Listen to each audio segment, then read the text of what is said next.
sobre mí, Ana les comentó, yo no estudié redes, pero ha sido mi pasión desde muy pequeño. He trabajado en varios proveedores, probablemente algunos acá me conocen por Ubiquiti Networks. Ahí trabajé casi 10 años y hace como aproximadamente 5 años me metí en el mundo de los puntos de intercambio de tráfico, porque vimos que al trabajar en Ubiquiti me daba cuenta que los proveedores tenían unas buenas redes, pero lo que siempre era el gran punto de dolor era el ancho de banda que contrataban con sus proveedores. Eso siempre, bueno, lo que pude ver era generalmente lo que más frenaba, porque era muy costoso. Y ahí los puntos de intercambio justamente ayudan mucho a poder reducir ese costo. Acá una foto de nuestro equipo. Yo soy la persona que habla, pero represento un equipo de bastantes personas.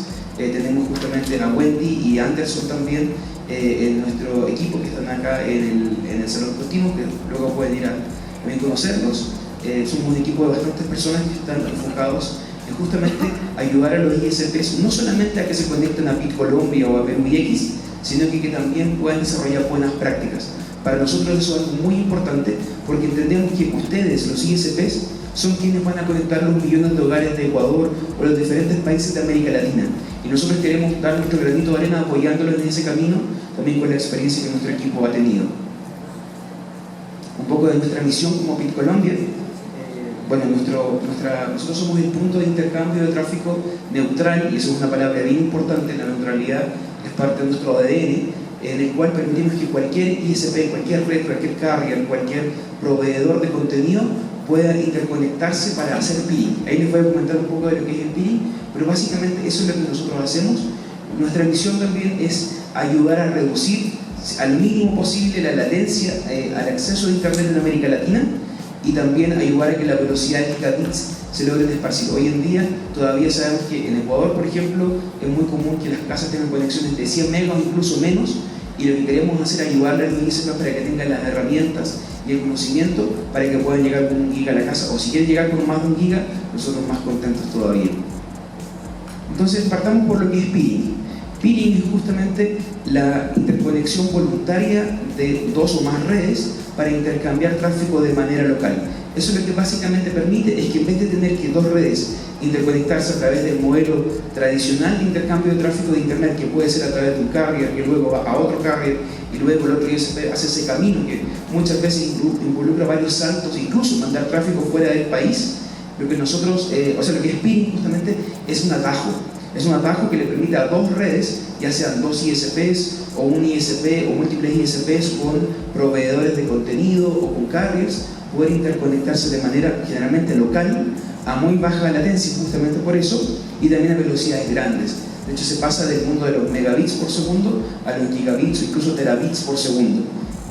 Ahí, como pueden ver en el ejemplo, está la comunicación entre un proveedor de contenido. Creo que no se alcanza a ver el puntero láser, no se ve, pero básicamente, como pueden ver, hay un proveedor de contenido. El ISP, para acceder a ese proveedor de contenido, tiene que hacer esta tremenda vuelta.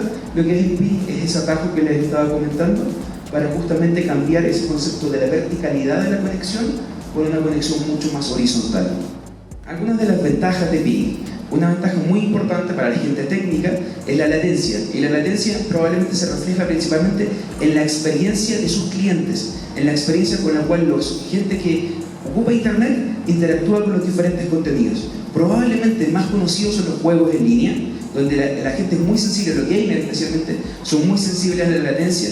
De hecho, me imagino que varios acá han recibido justamente llamadas de los gamers reclamando que la latencia de un juego está alta, y eso son justamente las personas que más les importa, porque es lo que puede marcar la diferencia entre que ganen un juego o pierdan un juego. Por eso para ellos es tan importante, pero también para el resto de las personas es muy importante, porque en el mundo que estamos creando hoy en día digital, con autos autónomos que van a venir y todo esto, la latencia es imprescindible. Si no logramos tener baja latencia, no vamos a nunca poder desarrollar esta industria del Internet 4.0. Y hoy en día en América Latina tenemos un gran desafío para reducir la latencia. Justamente nuestro continente, al ser tan grande, tenemos mucha distancia entre los lugares, lo que hace que sea muy larga la distancia, por lo tanto la latencia es muy alta. La forma de atacar eso es creando justamente ecosistemas de interconexión local, para que el contenido no tenga que irse tan lejos, para que no tengamos que ir a intercambiar tráfico a Brasil o a Miami, sino que se puede intercambiar localmente, donde está la gente, donde están los que consumen el Internet. Otro tema importante también es el tema de los anchos de banda. Probablemente muchos de ustedes tienen una conexión probablemente de 1, 2, quizás 10 gigas con su proveedor de tránsito, pero quizás no tienen todavía 100 gigas. ¿Y por qué? Porque es bastante costoso.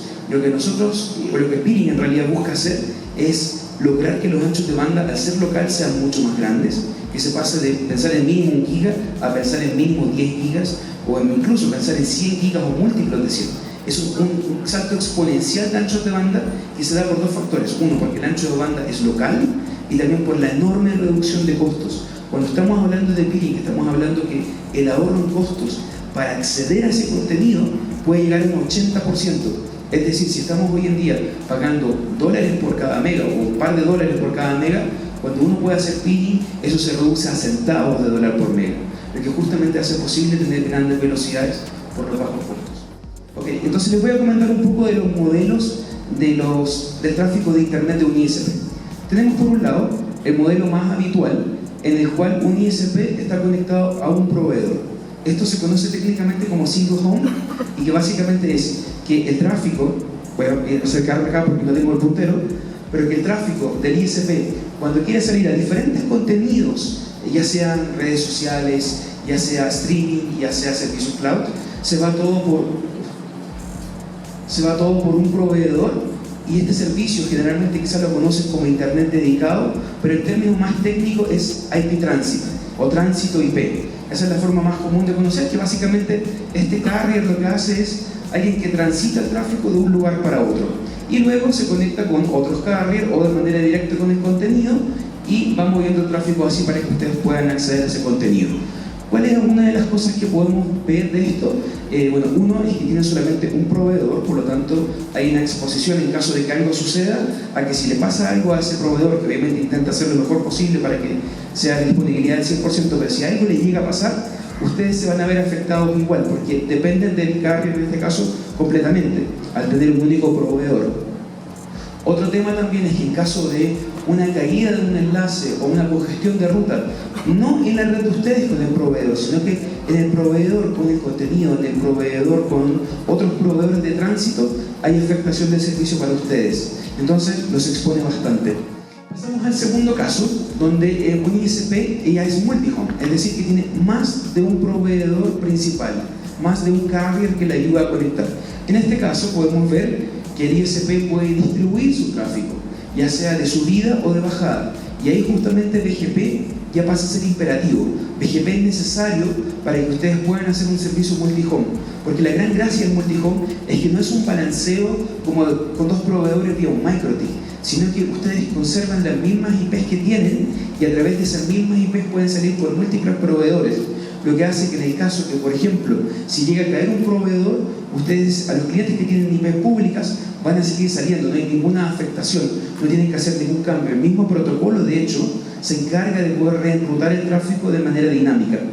Otra de las cosas que, bueno, les comentaba, redundancia, justamente un tema bastante importante. Otra de las ventajas que nos permite utilizar BGP y tener más de un proveedor es que pueden hacer ingeniería de tráfico. ¿Qué es la ingeniería de tráfico? Es, por ejemplo, poder elegir que cierto contenido salga por un proveedor versus otro. Porque, por ejemplo, un proveedor puede tener menor latencia que otro. Okay, ¿cómo me conecto a un punto de intercambio? Hay varias formas. Hay varias formas. Hay diferentes puntos de intercambio. Hay algunos en Ecuador, hay algunos en Brasil, hay algunos en Chile, en Perú, en Colombia. Yo les vengo a contar del caso de Colombia y también de Perú y X, que son los dos puntos de intercambio que nosotros manejamos, que son puntos de intercambio que se enfocan principalmente en contenido, no solamente en intercambiar tráfico entre ISPs, porque también hay muchos puntos de intercambio que se enfocan en intercambiar tráfico entre los ISPs locales. Si bien ese tráfico es muy importante en el sentido de la latencia para ver páginas de gobierno, para poder entrar a los bancos, es muy importante la latencia de eso, pero los volúmenes de tráfico generalmente no están ahí. Los volúmenes de tráfico están en el video, en las cosas que dan las CDNs, que dan Facebook, Netflix, Google, etc. Es tener las direcciones IP versión 4 públicas, eso es importante acá, no hablamos de direcciones privadas, hablamos de direcciones públicas. También tener una ASN, que es básicamente como un identificador, de hecho es un identificador único de su red, que identifica que su red es un ente autónomo en Internet, pasa a ser como una nación dentro de Internet, tiene la independencia. El segundo paso es habilitar BGP con su proveedor actual. Eso es un paso bastante sencillo que se coordina con su carrier actual para habilitar BGP y así ustedes tengan el control del anuncio de las direcciones, tanto IP versión 4 como IP versión 6. Y luego es configurar BGP en su router. Les voy a mostrar cómo hacerlo en MikroTik en un segundo. Y luego comprobar que todo esté funcionando bien y empezar a disfrutar ya de utilizar BGP y poder hacer las cosas que les he mencionado. Sobre el primer punto, ¿cómo obtener los prefijos públicos y el ASN? La entidad que en América Latina se encarga de otorgar estos recursos se llama LACNIC. LACNIC es la entidad que les entrega los bloques IP versión 4, bloques IP versión 6 y el ASN. ¿Qué es lo que también sucede? Actualmente hay un problema. Como pueden ver ahí, las direcciones IP versión 4 entraron en fase de agotamiento hace casi 2 años. Por lo tanto, quiere decir que para ustedes poder adquirir un prefijo IP versión 4 con LACNIC es bastante complicado porque tienen que entrar en una lista de espera. ¿Cuánto tiempo demora esta lista de espera?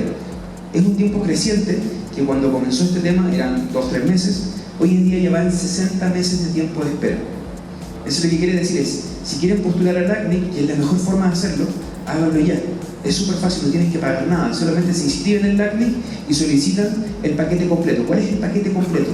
Bloque IP versión 4, bloque IP versión 6 y ASN. Esa es la forma más barata y más eficiente de hacerlo. Ahora, probablemente algunos van a decir, ok, Salvador, no puedo esperar 60 meses. ¿Qué puedo hacer mientras tanto? Y hay alternativas, afortunadamente. Hay unas compañías llamadas IP Broker, que son básicamente compañías que se encargan de alquilar o vender direcciones IP sin tener que pasar por el trámite de adquirirlas directamente por el RIP, que sería LACNIC. Entonces lo que ustedes pueden hacer es alquilar directamente, ya sea un /22, un /24, para que no saben eso, son 256 IPs, 1000 IPs o decenas de miles de IPs que ustedes necesitan. Estas empresas se dedican a alquilar estos prefijos o también a poder venderlos si ustedes quieren. Y esas son las alternativas que tenemos. Nosotros, por ejemplo, en el caso de Colombia, para facilitar ese proceso, porque muchos IP brokers no están en la región, sino que están en Estados Unidos o en Europa, lo que nosotros hemos hecho es convenios con ellos para que puedan venderle o alquilarle las direcciones IPs de manera local, en este caso desde Colombia, en Ecuador también se podría hacer, para que puedan adquirir estos recursos a través de ellos, facturados localmente. El segundo paso, ¿cómo habilitar BGP con su proveedor actual? Y este es probablemente el paso en el que unos se complican y dicen, ya, perfecto, incluso obtuve el recurso IP, lo conseguí con LACNIC, lo conseguí con un IP broker, pero ahora no logro implementarlo. Y es bastante sencillo. Lo que pasa es que muchas veces no hay información muy fácilmente accesible de esto. Pero ¿cómo se hace? Ustedes lo que tienen que hacer es pedirle a su proveedor de internet, a su carrier, que necesitan habilitar BGP. ¿Qué es lo que tienen que decirle? Decirle básicamente, yo ISPX quiero habilitar BGP con ustedes y necesito que me permitan anunciar este prefijo IP, que es el prefijo IP que ustedes adquirieron o con LACNIC, con el IP Broker, a través de este ASN, que es el ASN que pueden adquirir con LACNIC o con un IP Broker. Y generalmente les van a pedir una LOA. ¿Qué quiere decir una LOA? Letter of Authorization, que básicamente es una carta de autorización en la cual es el que les alquila los prefijos. En el caso que los alquilan o cuando lo compraron, les dice que ustedes tienen el derecho a poder utilizar esos prefijos. Básicamente una carta de autorización que les permite que esos prefijos sean enrutables a través de carrier, se lo presentan y ese trámite no debería demorar más de 7 días. Ya con eso pueden empezar a utilizar BGP. Y el siguiente paso sencillo es habilitarlo y también hacer un paso extra, que es poner filtros de seguridad. ¿Por qué es importante esto? Porque con los filtros de seguridad ustedes pueden hacer que si el carrier por algún motivo comete un error, generalmente involuntario, y que va a filtrar rutas, por ejemplo, de ustedes o rutas internas, eso no les vaya a afectar a ustedes. Y también el otro tipo de filtros son los filtros de salida, que se conocen como los filtros de buen ciudadano de Internet, que básicamente hacen que ustedes no puedan cometer errores al anunciar. Algunas veces hay problemas como que, por ejemplo, un operador anuncia los prefijos de otro, se llama BGP hijacking eso, y justamente con los filtros BGP ustedes pueden evitar que por accidente les vaya a pasar esto. Entonces, ¿cómo configuramos BGP en un MikroTik? Es bastante sencillo. Lo primero es decirle al MikroTik, en la sección de IP addresses, cuáles son los prefijos IP que ustedes tienen asignados. Acá vamos a partir con la primera dirección del rango. Supongamos que ustedes tienen asignado el prefijo IP 200.201.202.0/24. Acá lo que podríamos sería la primera IP, es decir, la que termina en un 1. y la meten en alguna interfaz, ya sea una loopback o una interfaz normal. Con eso ya tenemos habilitada la IP. Ahora falta poder también crear lo que es la instancia BGP. ¿Qué es la instancia BGP? Es básicamente el lugar en el router donde ustedes le dicen el ASN que tienen autorizados para utilizar. En este caso también es sencillo, se van en routing, BGP, instancia, agregan y le ponen básicamente mi ASN, el nombre que ustedes quieran, y ahí donde dice AS, ponen el número de ASN que se les ha otorgado, ya sea el ACNIC o el IP broker.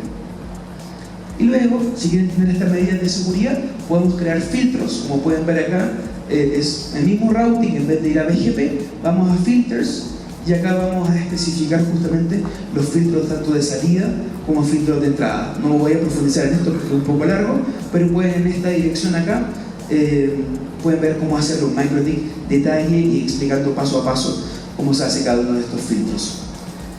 Y luego, finalmente, la última parte es combinar estas dos cosas, es combinar la dirección IP que yo voy a anunciar junto con el prefijo, o sea, con el ASN que tengo. Y esto se hace dentro del mismo routing BGP, pero en la sección de peers, que peers son pares, son las redes con las cuales pongo mi conexión de BGP con el proveedor de tránsito, pero también puedo poner mi sesión BGP con el punto de intercambio de tráfico. Y ahí pueden ver cómo se crea, le ponen un nombre, le ponen la dirección IP que les va a dar, en este caso el proveedor de tránsito o el IXP para hacer la sesión, le ponen el AS que tienen que utilizar, y si quieren opcionalmente, recomendado, los filtros, y aplicar. Y con esos pasos ya tienen configurado BGP en su red, y ahí pueden ver también cómo comprobarlo, poniendo por ejemplo un ping a la 8.8.8.8, y para verificar que estén saliendo bien por las IPs nuevas, tienen que ir en avanzado, source address, y le ponen la dirección IP que ustedes configuraron en el primer paso. Si todo está bien y está funcionando, van a ver que la respuesta al ping va a tener 0% de pérdida de paquete. Es un paso un poco técnico, pero como pueden ver, no es tan complicado como puede parecer, y les permite ya tener BGP configurado en su router y operando tal como lo hace un carrier grande, tal como lo hace un proveedor de contenido. Acá también podemos comprobar que todo está bien. Ahí les dejo algunas páginas web que tenemos para que puedan hacer, por ejemplo, pruebas de diagnóstico como Looking Glass, pruebas de diagnóstico también para, si por ejemplo alguna página les carga un problema, como ustedes ahora tienen la posibilidad de poder tener el control, también tienen la herramienta para que si algo está fallando, ustedes mismos lo puedan arreglar. No depende que el proveedor los arregle, sino que ustedes pueden arreglarlo, y tienen algunas formas para diagnosticar y resolver problemas. Como pueden ver, es bastante sencillo habilitar BGP, no es algo que es tan complicado, y pueden sacar las ventajas de esto. También, si quieren ver ingeniería de tráfico, les dejo ese link. Ahí pueden ver algunas reglas de ingeniería de tráfico para, por ejemplo, hacer tráfico más avanzado para que salga por un proveedor versus otro, o sea, un cierto juego, por ejemplo. Es bastante sencillo de hacer en MikroTik, algunos filtros de seguridad e ingeniería de tráfico. Luego, una cosa que me preguntan mucho es: Salvador, perfecto, ya, quiero meterme en este mundo de BGP, quiero dar el salto a las grandes ligas. ¿Cómo lo hago? ¿Cómo configuro mi arquitectura de red? Y un consejo que yo creo que es un consejo bastante simple, pero que me he dado cuenta que marca la diferencia entre el éxito o la complicación, es justamente tener un router de borde separado. Es pensar en una arquitectura en la cual tengan un router, puede ser un MikroTik, puede ser un equipo Cisco, Huawei, cualquier marca que quieran, pero que sea el equipo que hace borde, que es el equipo que hace BGP, y que luego le va a entregar el tráfico a todos los otros equipos que hacen la administración de clientes. Eso es un esquema que nos hemos dado cuenta que ayuda bastante a que uno pueda crecer exponencialmente y no tener problemas en caso de ataques, por ejemplo, etc. Otro tema que muchos me han preguntado es IPv 6, y les quería preguntar: ¿cuántos de los presentes actualmente están utilizando IPv 6 en su red? Creo que son menos que los que ocupan BGP. Mi idea en este momento es poder, o mi misión, es mostrarle que IPv 6 no tiene que por qué dar miedo. Porque a mí al principio me pasaba, cuando yo vi IPv 6 y tantos números y tantas cosas, era una cosa que abrumaba, que era demasiado complicado. Pero justamente les voy a mostrar que no es tan complicado. Y la pregunta es: ¿por qué estamos migrando a IPv 6? ¿Por qué no continuamos con IPv 4? Se ha funcionado durante 20, 30 años. ¿Por qué migrar a IPv 6? Y acá hay un tema importante. La cantidad de dispositivos que se han conectado a Internet ha crecido de manera exponencial. Hace 10 años probablemente teníamos un computador conectado en casa, quizás 2 computadores conectados en casa que tenían conexión a Internet. De hecho, en promedio, en 2010 era un equipo conectado en cada hogar. Pero ¿qué ha pasado con el tiempo? ¿Qué ha pasado 10 años en el tiempo? Hoy en día, en 2022, pasamos de un equipo a alrededor de 10 equipos. Porque hoy en día tenemos muchas más cosas. Tenemos, además de computador, tenemos smartphones, smart TV, tablets, algunos tienen relojes inteligentes, y hay un montón de otras cosas, cámaras, parlantes que se conectan a internet, etc. Y esta tendencia de ir aumentando el número de dispositivos conectados a internet no ha hecho más que solamente comenzar. De hecho, se espera que para los próximos años el número de dispositivos conectados a internet va a pasar de 10 a varias decenas de equipos, quizá incluso centenas, porque van a haber muchas más cosas. Todo está yendo hacia ser smart. Ustedes cuando van a comprar una lavadora hoy en día, ya te ofrecen lavadora smart. Y hay refrigeradores que son smart. Ya están comenzando a desarrollar ropa incluso, que está teniendo conectividad a internet. Un montón de cosas. El timbre de la casa está conectándose a internet. Y vamos a hacer una sociedad que en los próximos años va a estar hiperconectada, en la cual vamos a tener muchísimos dispositivos. Los mismos salidas de energía van a poder ser controladas por IP, las lámparas van a ser controladas por IP. Y esta avalancha de dispositivos conectados, lamentablemente con IPv4 no lo vamos a poder hacer bien, porque tenemos una gran limitante en ese mundo. Entonces, lo que les quiero mostrar es que IPv6 es importante y es fácil de implementar, y probablemente quizás alguno que conoce de redes me va a decir, pero Salvador, momento, yo utilizo IPv4 y tengo Nateo, y con Nateo tengo miles y miles de clientes detrás de un par de decenas de direcciones IP. Y sí, efectivamente se puede hacer, en muchos casos funciona, sin embargo hay casos donde no funciona. Tenemos servicios como por ejemplo PlayStation Network, donde cuando tenemos muchísimos dispositivos conectados o muchos clientes conectados a través de una misma dirección IP pública, empiezan a banearlos. Entonces, ¿qué sucede? Los clientes llaman al ISP diciendo, oye, no me puedo conectar a la PlayStation Network o a la Xbox o bajar una página web. Velance que estoy baneado. ¿Por qué? Estoy en lista negra, que es otra cosa que pasa. Y eso sucede justamente porque estamos abusando del NAT. El NAT es una buena herramienta, pero no fue pensado para pasar miles de dispositivos por un par de direcciones IP, fue pensado para pasar unas decenas de dispositivos.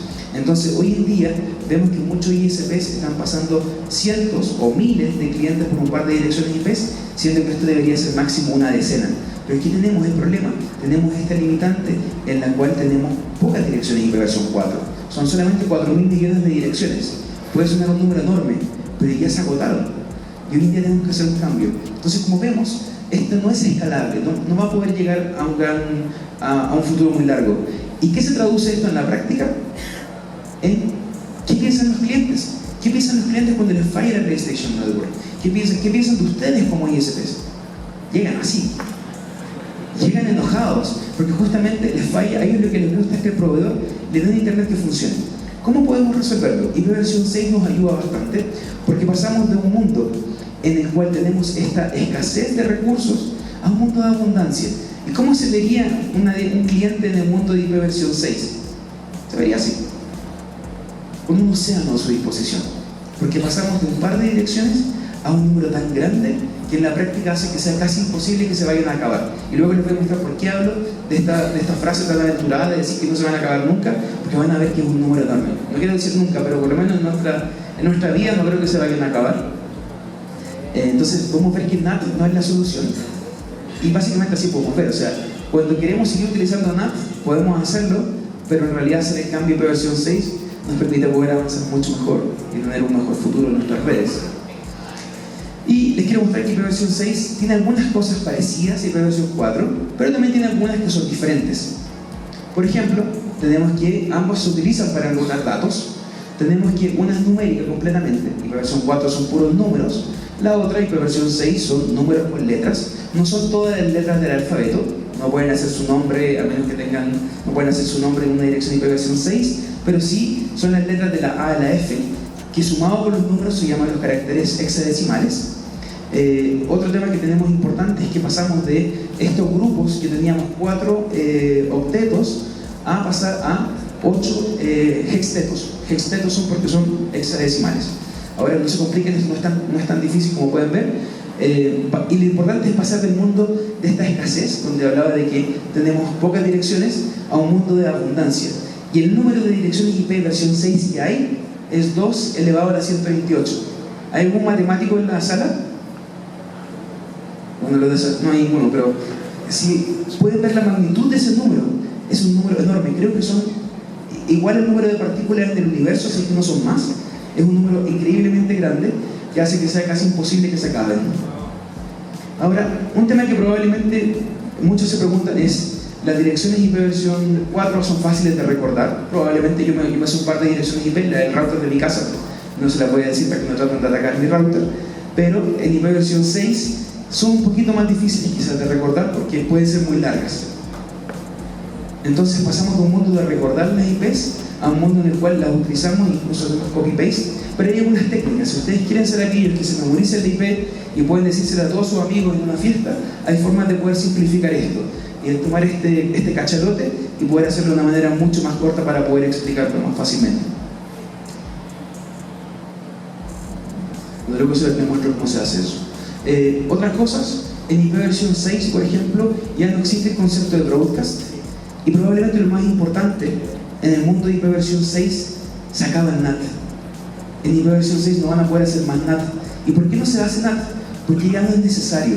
Probablemente en IP versión 4, cuando ustedes le entregaban una dirección IP al cliente, le entregaban una dirección pública y luego nateaban dentro de la red del cliente. Hoy en día con IP versión 6 se hace otra cosa. Se le entrega un prefijo IP al cliente y ese prefijo IP del cliente puede utilizar el cliente para poner sus IPs. ¿Cuántas IPs le damos al cliente? Generalmente a un cliente residencial le damos un /64. ¿Qué quiere decir esto? Que si tenemos una asignación de LACNIC que sea un /32, que es lo más común, por si acaso no interesa mucho el número, pero lo más común, esa asignación que les va a dar LACNIC les va a alcanzar para tener 4 billones de direcciones IP para sus clientes. O sea, pueden tener 4 billones de clientes. Si tienen clientes corporativos, le pueden dar, por ejemplo, un /56, que son 16 millones de clientes potenciales. Como pueden ver, son números pero gigantes. Y probablemente me están diciendo: Salvador, ¿qué es eso del /64? No entiendo eso, háblame cristiano. ¿Qué es un /64? Bueno, el /64 básicamente es la asignación más pequeña que hay en IP versión 6 para un hogar, y son 4.000 millones de direcciones IP que se le otorga a un hogar.